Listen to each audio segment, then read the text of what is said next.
Hi, and welcome to the Better Minneapolis podcast. The Missing Majority: Why Projects Like the Roof Depot Urban Farm Struggle. At the October 6th Ward 9 Forum hosted by the League of Women Voters, Councilmember Jason Chavez called it unfair that supporters of the Roof Depot Urban Farm and Community Center continue to be denied what they want. 2 days earlier, the Climate Justice Committee had marched through Mayor Frey's neighborhood, urging him to give the East Phillips Neighborhood Institute, EPNI, what they consider a fair deal on the long-contested Roof Depot site. A deal deferred. For years, the fate of the site has hung in limbo. The state legislature twice failed to approve the $5.7 million that would have allowed EPNI to buy the property for $11.4 million, the price previously agreed upon with the city. The most recent offer, $10.2 million, remains uncertain. According to the city, nearly half that amount, $4.5 million, is restricted and cannot legally be used for the purchase. The site's history adds another layer of complexity. Originally acquired by the city to ensure clean, reliable drinking water for Minneapolis residents, the project has already cost $19.1 million in purchase and holding costs. With that investment sunk, city officials now plan to recoup losses by opening the site to competitive bids rather than granting a discounted sale to EPNI. Community versus City Hall.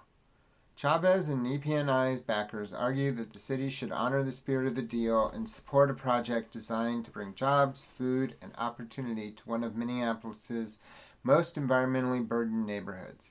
City leaders, meanwhile, say they must balance those goals with fiscal responsibility and the broader obligation to maintain critical infrastructure.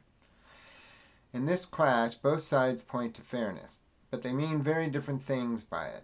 For EPNI and its allies, fairness means keeping a long-promised community vision alive. For the city, it means protecting taxpayers from yet another costly reversal. Somewhere between those definitions lies the missing majority, the broader consensus needed to finally move Minneapolis forward. The main issue. Financing has long been a problem for the Roof Depot Urban Farm project, but an even greater obstacle may be public support. Most residents remain unaware of the proposal, and for good reason. It's been sustained largely by a small, dedicated circle of advocates over the past decade. Among them is Dean DeValis, chair of the East Phillips Neighborhood Institute and principal of DJR Architecture, whose firm has received much of the project's planning and development funding.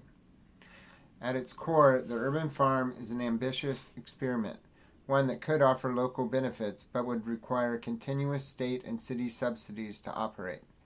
That ongoing cost may help explain why the legislature has shown little urgency to allocate the necessary funds. The debate has also become a reflection of differing leadership styles. Councilmember Jason Chavez has championed the project as a matter of environmental and social justice, while challenger Dan Orban has emphasized compromise and representing all ward residents. Their contrast highlights a broader question facing the city. How do we balance visionary projects with practical outcomes? If the goal of the city government is to help the greatest number of residents, other uses for those dollars deserve consideration. For instance, state or city support for families receiving Supplemental Nutritional Assistance Program SNAP benefits could immediately improve food security for thousands. With federal SNAP funding reduced by $120 billion over 10 years in the One Big Beautiful Bill Act, local action could make a measurable difference, far more than the urban farm likely could. The aspirations behind the project, addressing environmental harm and economic inequity, are commendable. But as federal support declines and budgets tighten, Minneapolis must ask a harder question. How can we do the most good with the limited resources we have?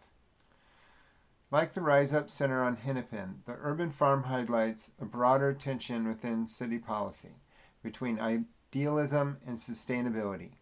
The supporters of such projects are often passionate, well-organized, and skilled at amplifying their message online. To city officials, that visibility can create the impression that these groups represent the will of a much larger public than they actually do. Because voter turnout remains low in many wards, candidates who align with the most vocal advocates can still secure enough votes to win. Meanwhile, many residents, busy with their families, jobs, and everyday concerns, are left surprised when their elected representative seems out of step with the majority's priorities. The solution isn't to silent activism, but to broaden participation. Minneapolis works best when more people show up, speak up, and vote. And now, the overreaction. We expect some readers will take issue with this perspective, and that's fine.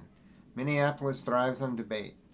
What's discouraging, though, is how quickly disagreement turns into denunciation. Too often, those who see themselves as defenders of justice spend more time policing language and motives than building coalitions or solving problems. What the city needs now are leaders who can balance competing priorities, who listen carefully, weigh evidence over ideology, and make decisions guided by results rather than rhetoric.